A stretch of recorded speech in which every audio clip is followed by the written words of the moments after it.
Nokia, Nokia, Nokia. It's been a while since we've had one in our office.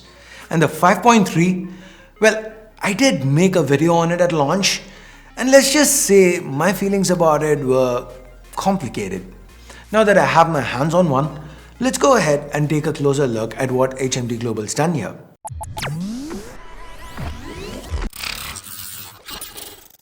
Nokia's always had a different kind of looking box for their phones. It resembles a book more rather than the traditional smartphone box. Now this is what caught my eye first. Nokia's promising 2 years of Android upgrades with the 5.3. Other than that, it's your typical phone image and branding with spec highlights to the back. Let's now slice through the seal and slide the box open. The first thing inside is the Nokia 5.3. Using the pull tab to take it out and removing the protective plastic wrap,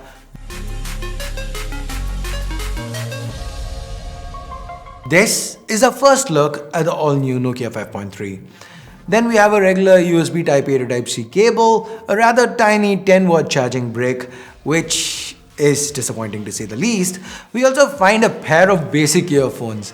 Now, I've not seen this in a while, and if you feel something is better than nothing, then I guess this is not really nothing.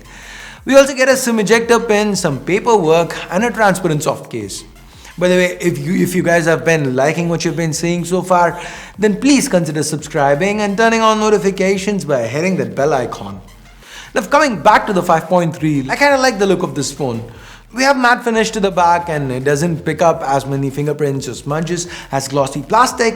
HMD Global is offering the 5.3 with 3 distinct finishes: charcoal, sand, and the cyan version that we have been seeing so far. It's all plastic though, so keep that in mind. I would have loved to see glass, especially since that's what we got on older Nokia 5s. But for what it's worth, the use of plastic here, it has helped HMD Global keep the weight down despite there being a 4000 mAh battery. So anyway, while we are at the topic of battery and what they've done with the build, let's also take a look at the placements. Power and volume keys are present to the right. There's a notification LED included in the power button, and that's quite fresh. It's a nice touch from HMD Global. We also get a dedicated Google Assistant key and dual SIM plus micro SD to the left. Up top, there's a secondary microphone and the headphone jack. The speaker, USB Type-C port, and primary microphone, they reside at the bottom.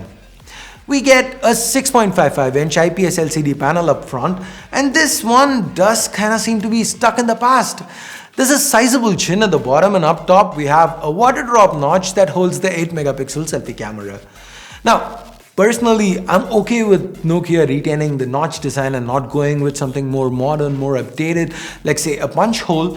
What I'm not okay with is that HD plus resolution. I seriously don't know what HMD Global was thinking. Even the older Nokia 5.1 had a 1080p panel, just for comparison's sake, so again, disappointed with this. The internals though, they've received a bump up. We have the Snapdragon 665 here, and it's not like they've gone to 662 from 665. They're coming from a weaker chip to the 665, and that's combined with 4 or 6 gigs of RAM. So this should be more than enough for most casual users. We get 64 gigs of onboard storage, and as we saw, there is room for expansion via the dedicated micro SD option. Nokia's big advantage though, it's not been the hardware. It's always been the use of Android One software, and we get that here as well. A clean stock build of Android 10 with some Nokia specific features sprinkled here and there.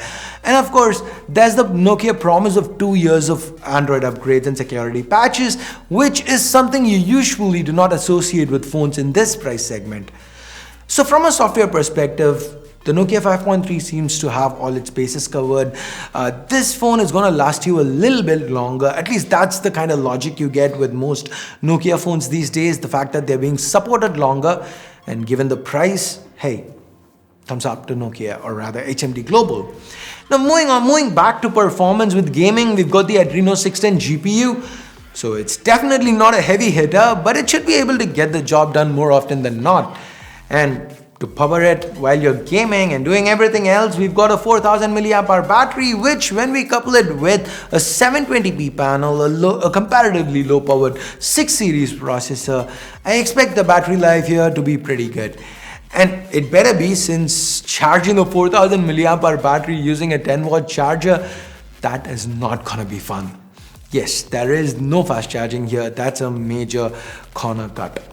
Now, I did mention it earlier, but I am mentioning it again here because I honestly feel it should be criminal at this point to ship a phone that costs over 10,000 rupees with just 10-watt charging. Seriously, some parts of this phone, they seem to be stuck way back in 2018.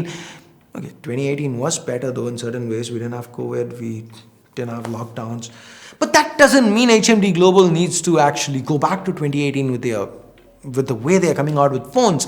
And what's even worse, Nokia had better build and a higher resolution display back then.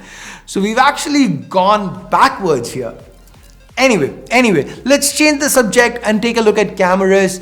We've got a circular quad camera set up to the back.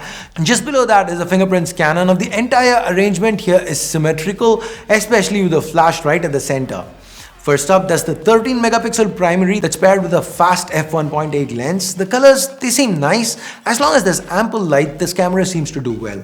HMD Global's also provided a dedicated night mode, and that should theoretically provide good low light performance, but that's something we've not tested yet.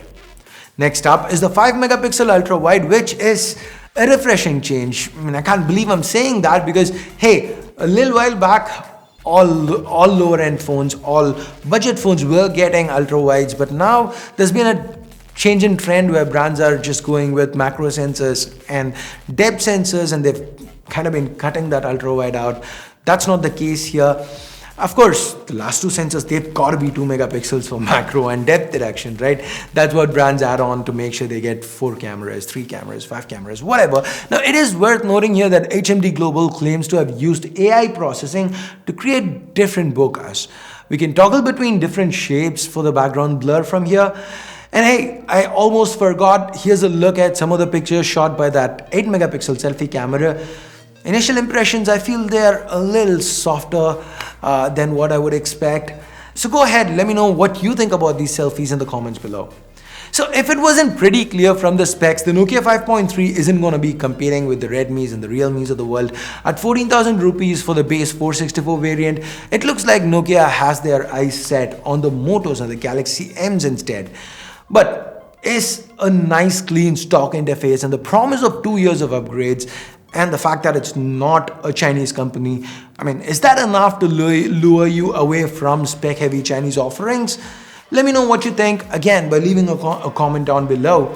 And with that, we get to the end of this quick little unboxing video. Thumbs up, thumbs down based on whatever you felt about it. Subscribe, turn on notifications by hitting that bell icon if you haven't yet. And thanks a lot for watching. Till next time, my name's Ash. You've been watching C4E Tech, and I'm signing off for now. You guys have a great day. Bye-bye.